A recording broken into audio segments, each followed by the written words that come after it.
오늘 성경 말씀은 신약 성경 베드로전서 2장입니다.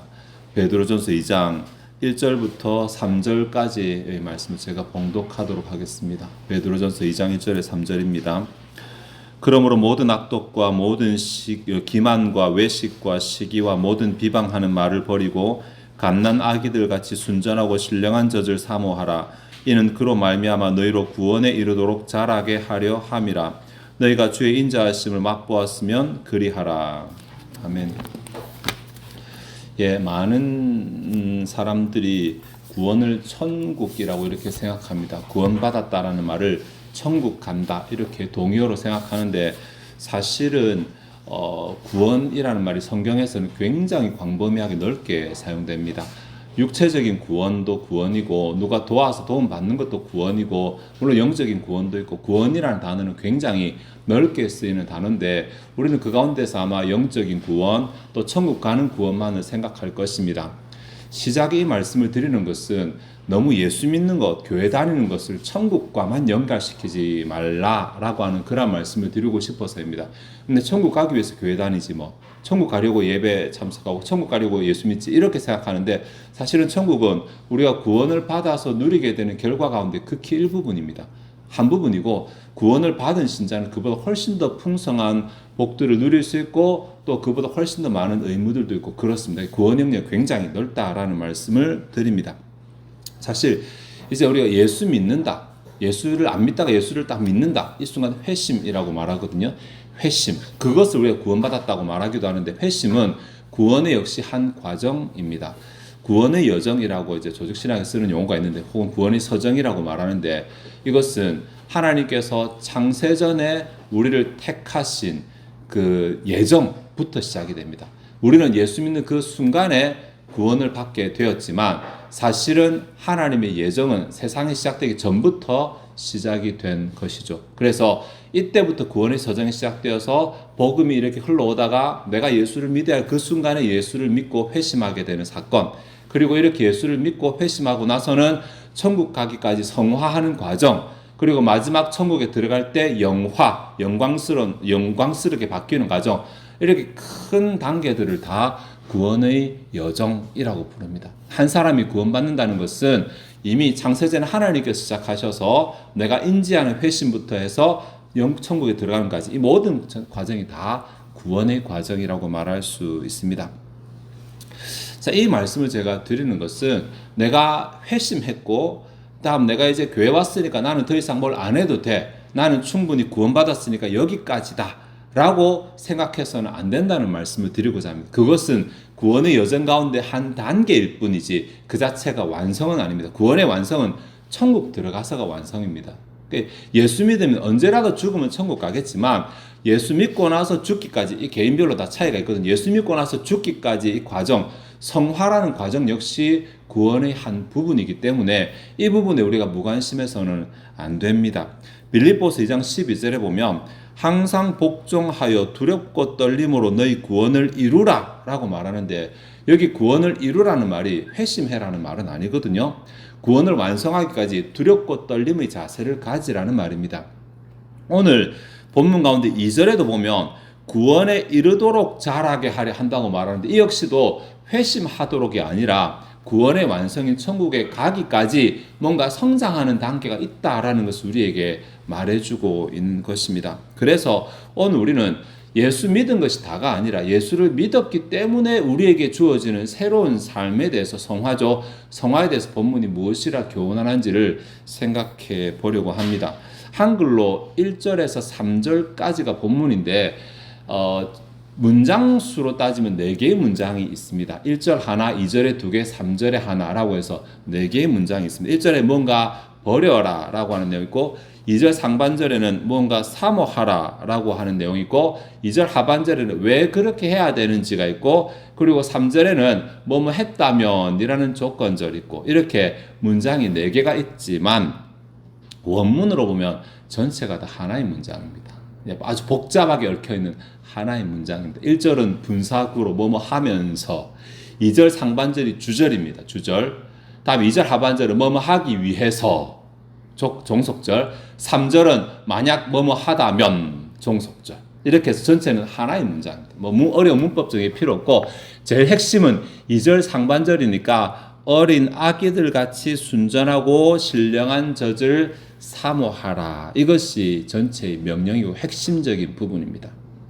또 어린 아기들 같이도 비교니까 빼면 순전하고 신령한 젖을 사모하라. 이 정도 되겠죠. 그죠? 이것이 본문 핵심적인데 이게 뭐냐면 2절에 아까 구원에 이르도록 이르니까 아까 구원받기까지 구원받은 자가 구원받기까지 회심한 자가 중생한 자가 천국에 가기까지 어떤 삶을 살아야 되는지 순전하고 신령한 젖을 사모하는 삶을 살아야 된다라고 이렇게 말할 수 있습니다.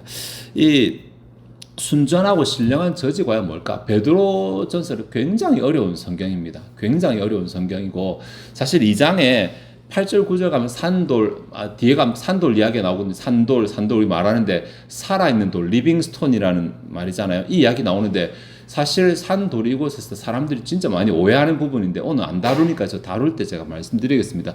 이 또 순전하고 신령한 젖 역시도 사람들이 좀 많이 오해하는 부분인데 이 부분이 뭘까? 이 뜻이 과연 뭘까? 이게 이제 1절이 그러므로라고 시작하잖아요. 그러므로. 그러니까 그러므로라는 종속 접속사로 시작하니까 앞에서 찾아봐야 되는데 바로 앞에 보면 1장 25절에 복음이라고 나오죠. 복음. 이 말씀이 곧 복음이다.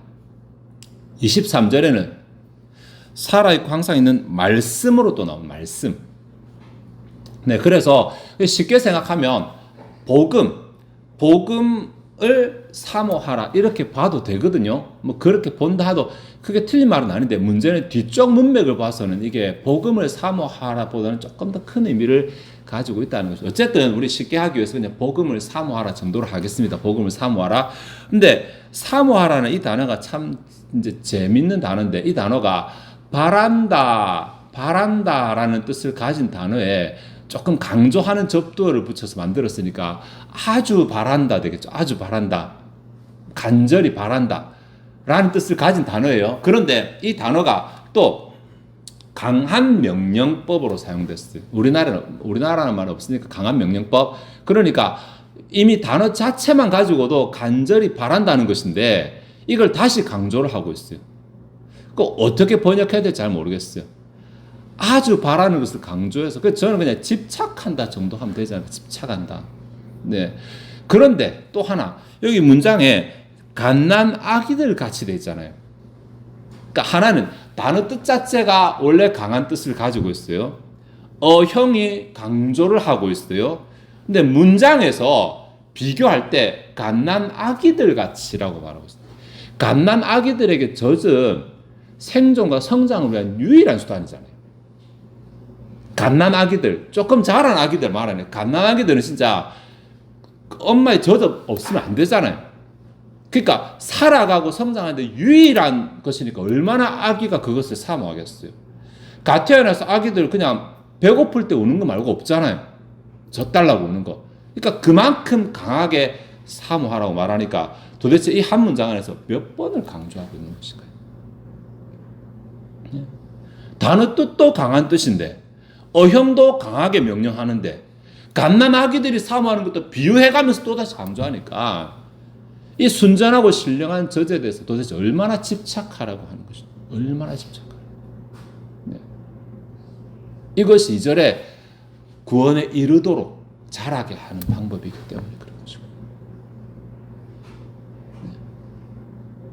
복음에 집착 많이 해야 된다는. 그러니까 예수 믿고 교회 다니고 예배 나오니까 된다. 이것이 아니라 그 다음에 우리가 예수를 믿어서 천국 가기까지 복음에 집착하는 삶을 굉장히 강조하면서 반드시 꼭 이렇게 살아야 된다고 이렇게 말을 하고 있는 것입니다. 복음에 집착하는 삶이 뭔지 생각해야 되잖아요. 그 부분을 생각할 건데 다행히도 아까 제가 문장이 4개가 있는데 두 번째 문장이 주절이고 나머지 종속절이라 그랬잖아요. 그러니까 다 연관되니까 나머지 문장들을 생각해 보면 될 거예요. 본문을 생각해 볼 건데 오늘은 거꾸로 3절부터 생각하겠습니다. 3절, 2절, 하반절, 1절 이 순으로 생각하겠습니다. 3절 보시면 너희가 주의 자비하심을 맛보았으면 그리하라.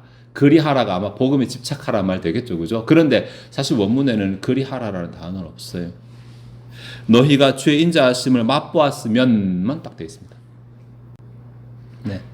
위치도 참 대단한데 이게 다 하고 나서 제일 마지막에 딱 있어가지고 사람들이 듣고 나서 그곳에 복음에 집착하라 복음 이렇게 하다가 제일 마지막에 만약 너희가 주의 인자하심을 맛보았다면 이렇게 말하니까 다시 한번 환기시키는 기능을 하거든요.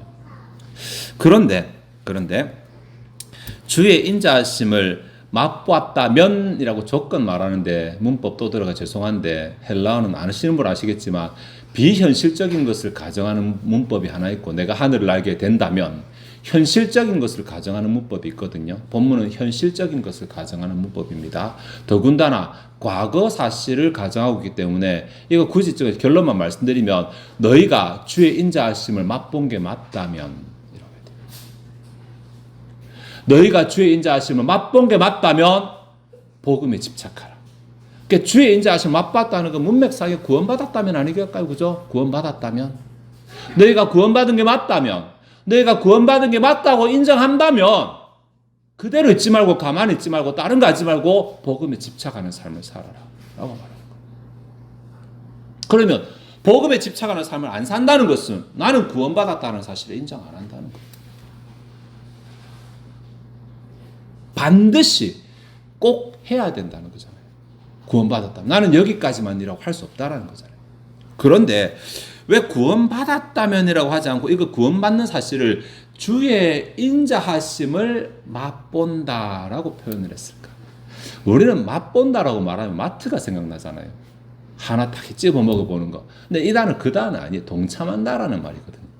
그러니까 주의 인자하심에 동참했다고 생각한다면인데 왜 구원을 주의 인자하심이라고 표현을 했을까? 여러 가지로 말할 수 있는데 죄에서 건진 받았다면이 아니고 왜 그렇게 말하냐면 구원이 우리에게서 나오는 것이 아니기 때문에 구원이 하나님의 은혜이기 때문입니다. 주께서 베푸신 은혜이기 때문에. 그래서 내가 구원받는다는 것이 이전보다 더 안 좋아지는 것이 아니라 이전보다 더 좋아지는 것이기 때문에 그렇습니다. 그럼 좀 뉘앙스가 설명이 되죠.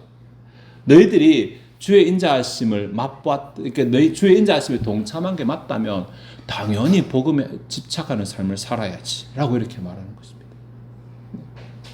뭔가 내가 내 노력에서 한 것이 아니라 주께서 베푸신 그 은혜를 내가 누리게 되었다는 거죠. 구원은 그런 것입니다. 오늘 본문은 이제 핵심은 구원이 아니니까 하나님의 은혜로 구원에 동참하게 되었다면 복음에 집착하는 삶을 살아야 된다. 이것이 3절의 내용입니다. 2절 하반절 보시겠는데 2절 하반절 이는 그로 말미암아 너희로 구원에 이르도록 자라게 하려 함이라. 이게 구원 앞에 설명했죠. 구원의 완성인 천국을 말하거든요. 천국에 이르도록 자라게 한다니까 이거 아니면 천국에 안 이른다 이 말 아닙니다. 구원을 받았는데 그럼 도대체 뭔 말하냐? 뭔가를 바라보며 자라게 한다는 말인데 이거 봐. 그로 말미암아 이거 사실 그로 말미암아 그가 과연 뭔가 복음인가? 복음으로 말미암아 너희로 구원에 이르도록 자라게 함이라 아닙니다. 여기서 말한 그는 복음에 집착함으로 말미암아입니다. 앞에 있는 문장 전체를 다 봤습니다. 그러니까 순전하고 신령한 젖을 사모함으로 말미암아 너희로 천국에 이르도록 자라게 하려 함이라. 하기 위하여 그렇게 하기 위하여 순전하고 신령한 젖을 사모하라 명령하는 것이거든요. 그렇게 하면 예수 믿고 천국 가게 됐는데 뭘 또 천국에 이르게 해서 뭘 또 자라게 하고 뭐가 필요하다는 것인가? 예, 이거 사실 이제 오늘 뒤에 할지 모르겠지만 천국의 영광입니다. 천국 말하는 게 단순히 천국의 문턱을 넘는 것을 말하는 것이 아니고 천국의 영광을 바라보는 것이고 천국의 영광. 천국의 영광을 어떻게 누리게 되는 거예요? 예수 믿고 천국 가는 것만 해도 영광이지만 사실은 천국은 또 하나의 영광이 있습니다. 상급이라는 영광이 있어요. 상급. 그래서 우리가 성화의 삶을 살아가는 모든 과정은 사실 우리 상급과 영광이 됩니다. 중생하고 회심하잖아요. 이거 천국 문턱을 넘는 거잖아요. 이것은. 중생하는 사건, 예수 믿는 그 사건은 나의 천국을 문턱을 넘는 것과 연관이 되고 천국에서 누리는 영광은 이 땅의 성화의 과정에서 어떻게 살아가느냐와 연관이 됩니다. 이거 구분하실 수 있죠. 그렇죠? 내가 이 땅에서 주를 위해 어떻게 살았는가가 천국 창고를 채우는 방법이잖아요. 그게 상급이거든요. 천국에서 누리게 될 영광과 관련되는 것입니다. 그러니까 여기서 말하는 것은 성화와 관련된 천국에 이른다는 것은 천국의 문턱을 넘는 이거 말하는 것이 아니고 천국에서 누리게 될 영광을 말하는 것이라고 볼 수 있어요. 그러니까 우리가 왜 성화의 삶을 살아가야 되는데, 그것은 내가 어떻게 살아가느냐, 복음에 집착하는 삶이 천국에서 내가 누리게 될 영광과 관련된, 그것을 자라게 하는 것이니까, 영광이 커지게 하는 것이니까 그런 삶을 살아야 된다고 말하는 것입니다. 이것이 2절 하반절의 내용입니다. 마지막으로 1절을 살펴보겠습니다. 그러므로 모든 악독과 모든 기만과 외식과 시기와 모든 비방하는 말을 버리고, 분사구거든요. 그러니까 버리면서가 되고, 사실 뒤에 명령이 나오니까 복음에 집착하는 삶, 순전하고 신령한 저절 사모하는 삶이 어떤 삶인지를 구체적으로 설명한 것입니다. 그것은 모든 악독과 기만과 외식과 비방하는 말을 버리는 것입니다. 근데 1절을 가만히 보시면 악독, 기만, 외식은 좀 그렇고 시기, 비방하는 말들에 대해서 대상이 나오지 않습니다. 누구에게가 나오지 않습니다. 그러니까 이 말은 누구를 향하여 초점 맞추는 것이 아니라 내 마음속에 그 마음을 품는 것을 초점 맞추는 말이라고 할 수 있어요. 이미 누구를 대상하든 상관없이 내 안에 이런 것이 있다면 그거 안 된다는 것입니다. 이것은 복음에 집착하는 삶이 아닙니다. 순전하고 신령한 저절 사모하는 삶이 아닌 것입니다. 천국의 상급을 쌓아나가는 삶이 아닙니다. 하나님을 기쁘시게 하는 삶이 아닙니다.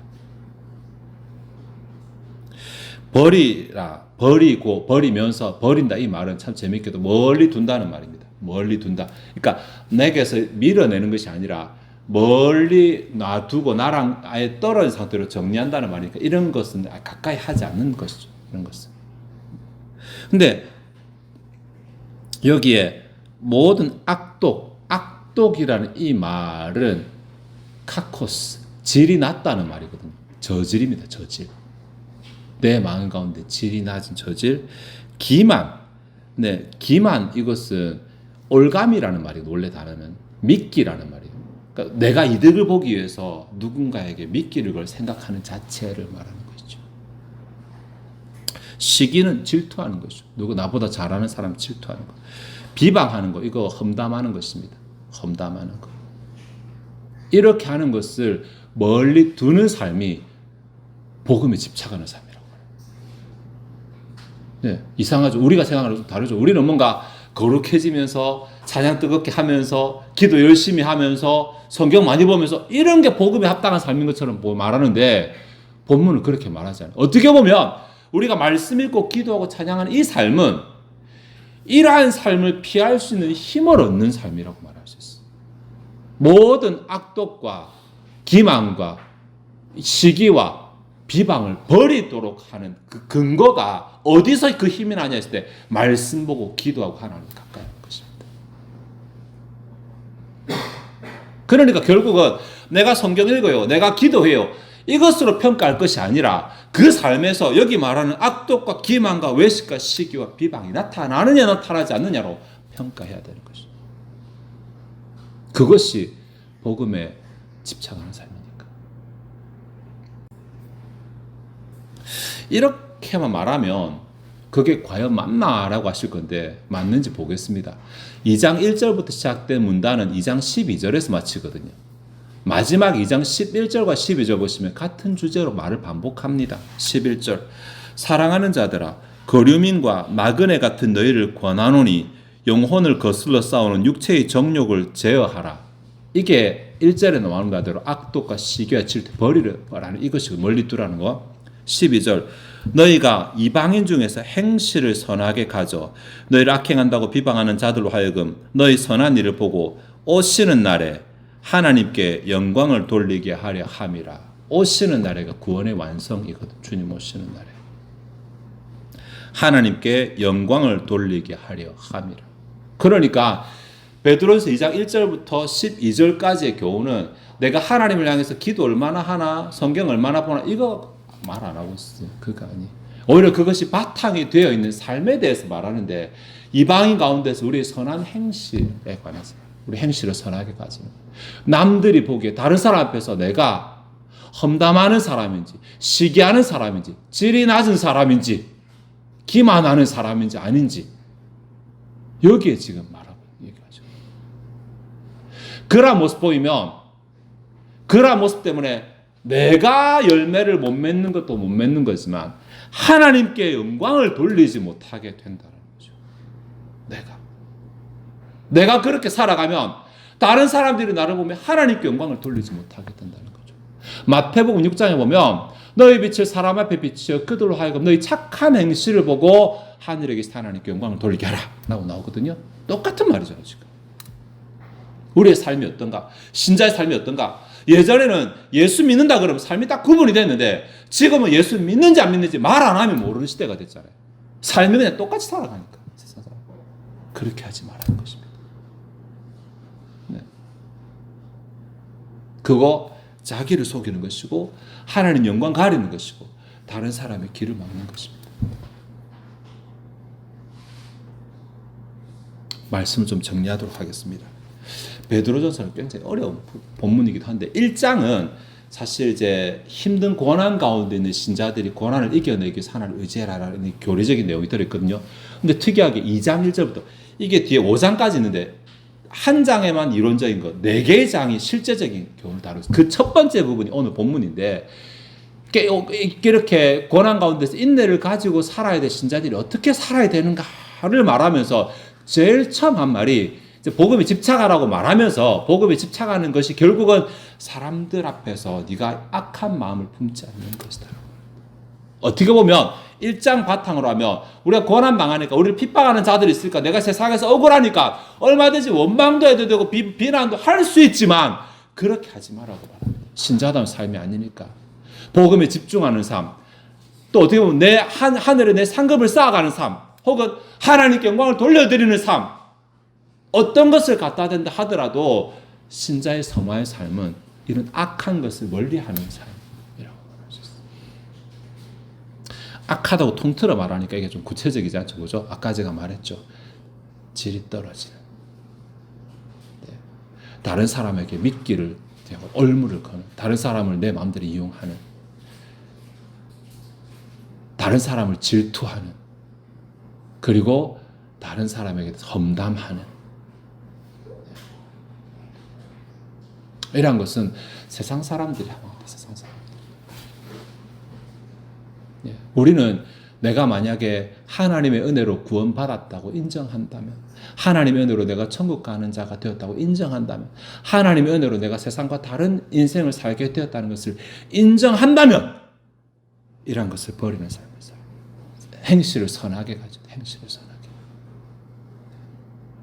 그것이 하나님께도 영광이 되고 내게 은혜를 베푸신 하나님께도 영광이 되고 내게도 상급이 되고 다른 사람에게도 하나님을 알리는 방법이 되니까 뭐 더 이상 설명 안 해도 되겠죠.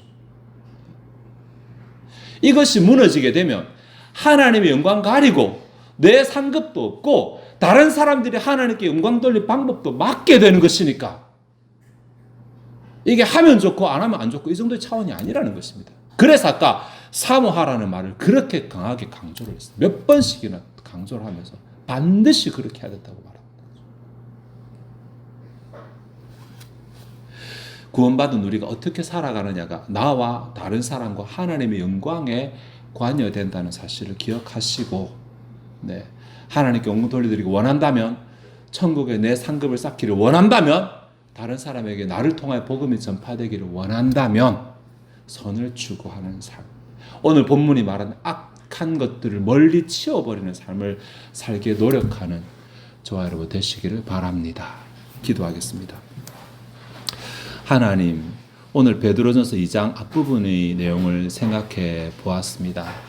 나그네와 거류민같이 세상을 살아가는 자들인데 사실 우리가 세상의 주인인 것처럼 자꾸 예전 생각을 가지고 살아갑니다. 세상이 내 것이고 세상이 전부인 것처럼 아니라는 것을 좀 알게 하여 주옵소서. 우리는 구원받았기 때문에 이 세상이 우리의 것이 아니오 다가오는 세상이 진짜 우리 것이고 이 세상은 지나가는 삶이라는 것을 알게 하시고 지나가는 삶을 어떻게 사는 것이 현명하게 지혜롭게 사는 것인지 우리에게 지혜를 허락하여 주옵소서. 특별히 오늘 성화와 관련돼서 우리에게 교훈해 주셨습니다. 성화라는 것이 거창한 것이 아니라 내 마음을 지키는 것이고 내 삶을, 내 입술을 지키는 삶이라는 것을, 내게서 악한 것을 멀리 치워버리는 삶이라는 것을 교훈해 주셨습니다. 하나님, 세상이 다 그렇게 사니까 거기 묻혀 살다 보면 나도 모르게 그렇게 살아갑니다. 자각하게 하시고 내게서 그러한 것을 멀리하며 내 삶을, 내 입술을 거룩하게 지키고 질이 높은 삶으로, 또 다른 사람을 비방하거나 질투하지 않는 삶으로 다른 사람에 대해서 내가 올가미를 놓지 않는 삶을 살도록 도와주시옵소서. 그래서 내 삶이 내게도 복이 되고 하나님 영광이 되며